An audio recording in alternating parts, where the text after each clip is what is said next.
Il existe une légende, personne âgée de mon village. Il y a longtemps, aux alentours de la Seconde Guerre mondiale, il y avait une maison avec un médecin.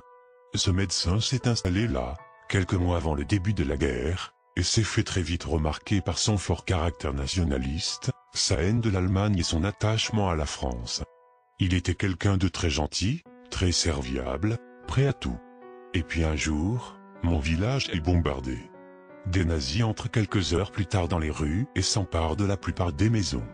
Une famille de 4 juifs, enfuis de chez eux, trouve refuge chez le médecin, qui les héberge dans sa cave, un peu sombre, un peu humide. Tout s'y passe bien, les nazis ne viennent pas les trouver, et le médecin les nourrit constamment. Évidemment, la nourriture n'est pas de bonne qualité, les légumes sont trop mûrs, et le peu de viande qu'ils ont, à peine 1 ou 2 bouchées, par personne de temps en temps, c'est de la carne, elle est aussi immangeable que les légumes. Hors de question de sortir de là. Pour ce qui est des besoins naturels d'excrétion, il fallait se débrouiller, et parfois vivre avec ses étrons dans un coin de la cave. Il faisait assez noir, pour ne pas le remarquer, mais très vite l'odorat faisait le travail à la place de la vue. Cet enfer a duré assez longtemps.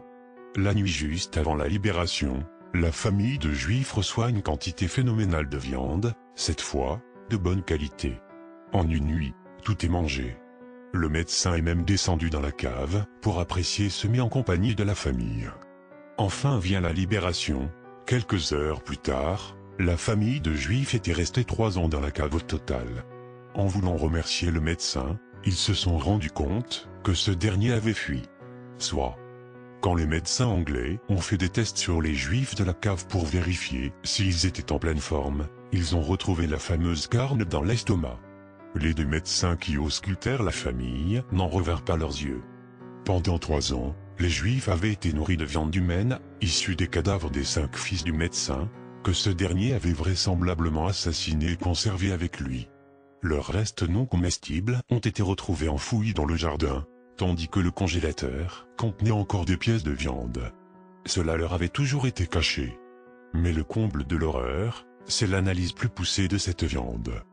Il s'avère qu'une partie des restes congelés appartenait au médecin lui-même, et que le dernier repas des Juifs dans cette cave fut constitué de son foie et de son cœur. Alors, une question se posa, et est toujours sans réponse aujourd'hui. Comment a-t-il pu nourrir les Juifs alors que sa propre viande faisait partie de ce qui était distribué? Comment a-t-il pu partager son dernier repas avec la famille alors que ce repas était fait de ses propres organes vitaux? Depuis, on dit dans mon village de ne jamais manger la viande qui nous est offerte par un voisin.